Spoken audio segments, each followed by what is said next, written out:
Hello and welcome to IDFC First Bank presents Leaders of Tomorrow Season 11.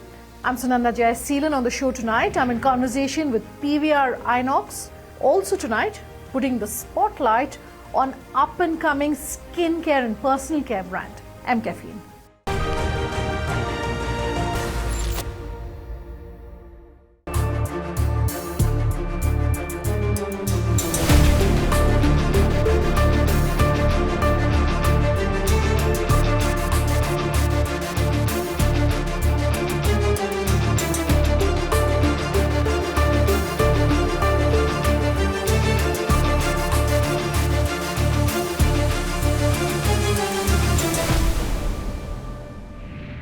Joining me first up for this first conversation is none other than Sanjeev Kumar Bijli of PVR Inox. Sanjeev, good having you here. I'm sure it's a busy period, so thanks so much for taking the time to join us tonight. Oh, thank you so much for having me. And I really want to first start by congratulating you on the fact that you've completed 25 years when it comes to the entertainment business. Very quickly for our viewers, do you want to run us through some of the highlights perhaps that you've seen in this quarter of a century? The first cinema that opened up back in '97 in Delhi. And then since then there have been so many amazing milestones and memories.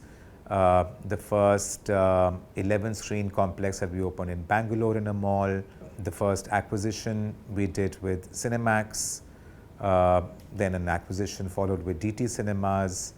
And then Satyam Cinemas of Chennai, and of course last year our merger with Inox. So there are so many milestones, that I can sort of highlight in this last 25 years of journey. Everyone's binging shows on OTT, and I'm sure you get asked this question quite often, Sanjeev, but in your mind, do you believe that cinema and OTT as platforms can really coexist, can exist side by side? I believe, of course, that the viewership of maybe the streaming services has escalated a bit over the pandemic because, of course, the lockdown forced us to shut cinemas and we as an entertainment avenue outside the home weren't available. But we survived that. 2019 and 2020 was the year just before the pandemic was our best year. We almost had about 100 million customers, and even in that time, streaming services were very aggressive, and there was a lot of programming and content available on these streaming services.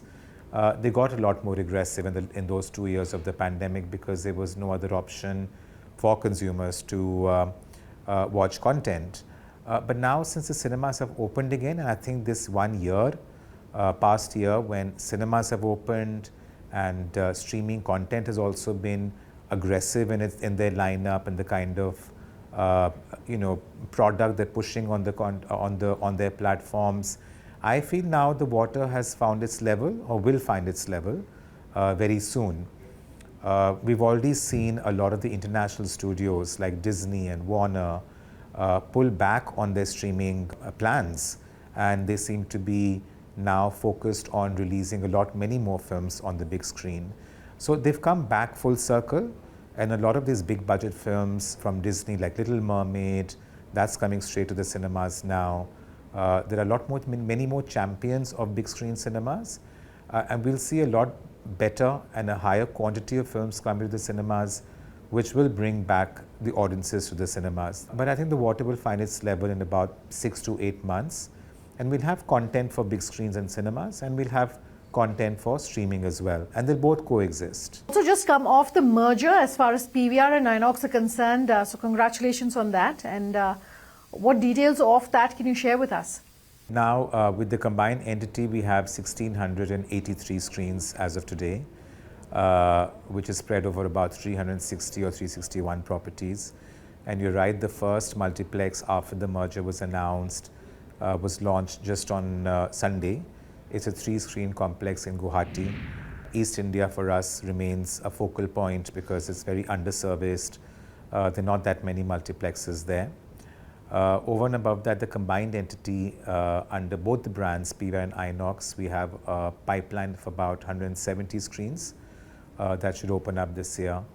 And these are a mix of places in down south, in north, in west and east India.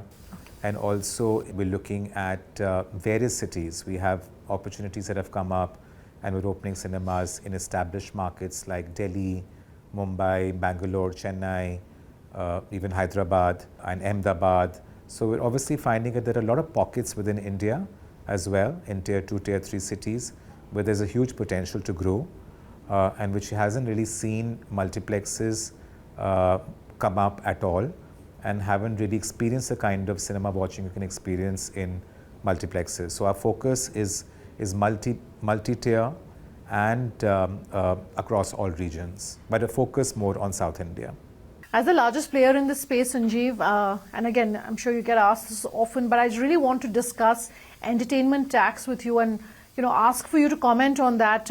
Would you wish perhaps that it was lower, and if that is the case, are you having conversations with the government to see how that can be reduced, and the space can, in that sense, just become more accessible to the common man? Because it has been a while since I've watched a movie in a theatre, but I remember skyrocketing prices for movie tickets. Is that sustainable? I think that's something which we need to speak about. Yeah, I mean, I think we are wanting to make some representations. I think 18% GST on a movie ticket price is fairly high. We believe it should be 12%.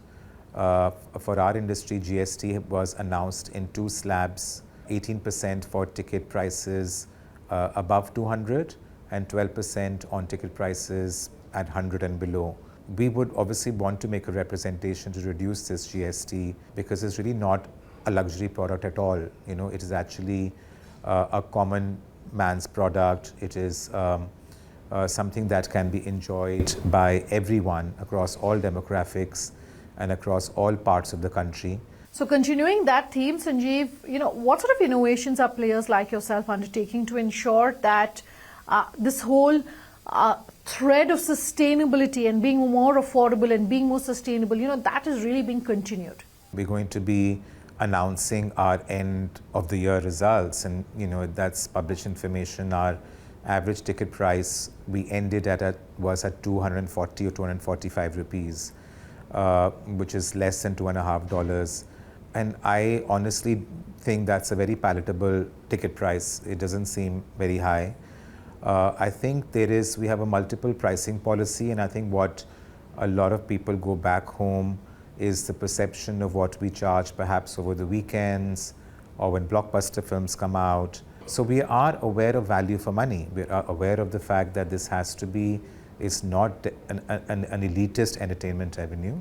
It is an entertainment avenue which is available to the masses. Anime at one point, Sanjeev, was something that perhaps just a lot of the young people and a lot of the teenagers were really into, but it seems to be catching on and has got much more of a popular base now. And I'd love to hear from you really as a genre, as a culture, as something which is a trend that more and more people are tuning into. Your views on that?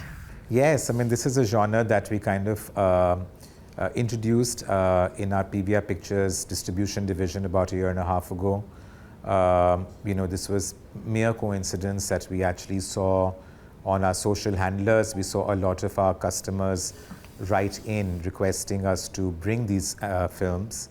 Honestly, I wasn't aware, and neither was my team, that there is this very popular culture outside of Japan as well, and a very popular culture and fan following of these films in India. Plus, we got people writing to us from small towns like Kota and Lucknow and Allahabad, wanting us to release these films in their smaller centers as well. So I'm absolutely blown away. I had no idea that this is a genre that has such a huge fan following in India. And following the success of 1 or 2 films, we decided to establish an anime division within PVR Pictures, which focuses on importing anime films, and we release 1 anime film every 4 to 6 weeks. And the response has been phenomenal. We're very happy with it, not just with the box office numbers, but also with the fan base, which seems to be increasing by every film that we release. And for us to be an exhibition company and a film distribution company, it's always been very important to experiment with different genres, different languages, different genres, different films, because that's what a cinema exhibition company is all about. And we're really happy that we'll be able to find something which the audiences truly resonate with, and extremely happy that we are able to bring them to Indian cinemas. All right, let's end tonight's conversation. Sanjeev, if you want to leave our viewers with some advice, what would you have to say? As an entrepreneur, you really need to be passionate about what you want to do. Whatever that is, whatever idea you have, whatever concept you have in mind, whatever product you have in mind, be extremely passionate about it. And also do a pilot, but with the view and with a very clear charter that this is something that is scalable. Scalability is very critical. Get the best people, because you as an entrepreneur probably do not have all the skill sets, but to actually get those skill sets around you just makes it easier to see the business through, to scale up the business and get the best minds in the industry to guide you. Thanks for your time here on the show, Sanjeev. Always a pleasure catching up. Thank you so much. Thanks for having me. It was a pleasure. Thank you. I'm going to take a quick break. On that note, when we come back, Vaishali Gupta of mCaffeine joining us to really talk about how the personal care market is changing, especially for products which are in this space. Vegan, cruelty-free, using natural products. How's that market changing? And insight when we come back. Do stay tuned.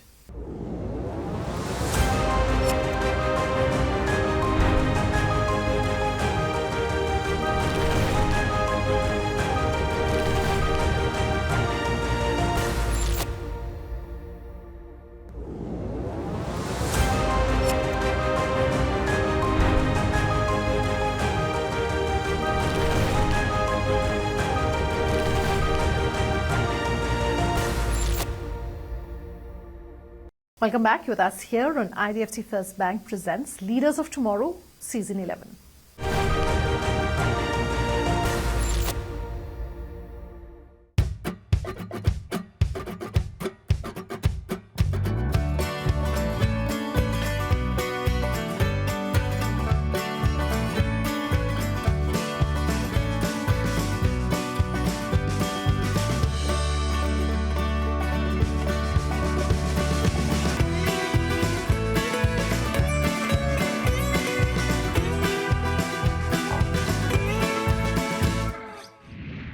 Vaishali Gupta of mCaffeine joining us here on the show. Vaishali, thanks for your time. By the way, great range of products. I have tried out several of your products and I would have to vouch really in terms of just how easy they are to use and how effective they are. And Vaishali, I really want to talk about that. You've had a first mover advantage when it comes to this industry segment in this market. But help us understand, at a time when more and more brands seem to be emulating what you are doing, how do you ensure that your USP really is being maintained and how are you standing out? So, I think firstly, mCaffeine's strongest differentiation is the ingredient caffeine. Right? Caffeine is great superfood for your skin and hair both. There are very, very few ingredients in the world which are beneficial for your skin and hair both. With its great properties for hair, it actually strengthens your hair follicles, eventually leading to a very controlled hair loss. So it controls your hair fall a lot. Secondly, I think because of its antioxidants and anti-inflammatory properties, it is a boon for your skin. Antioxidants are something which have to be in your skincare for it to perform for better results. It helps you fight free radicals, repair your UV damage, fight the atmospheric pollution. So eventually these are the external factors your skin will have to face, and for that antioxidants are your only solution.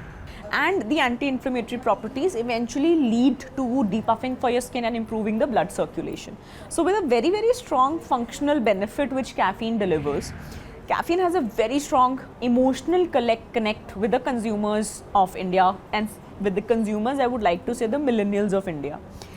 And I feel that in today's scenario, building a brand which has a strong psychological connect and a strong physiological connect eventually has a larger mind share amongst millennials, and that is one of the key differentiations for the brand and how we are building it and how we're going to build it. You mainly deal with hair and skin products, I understand, keeping coffee-based and vegan aspects at the core.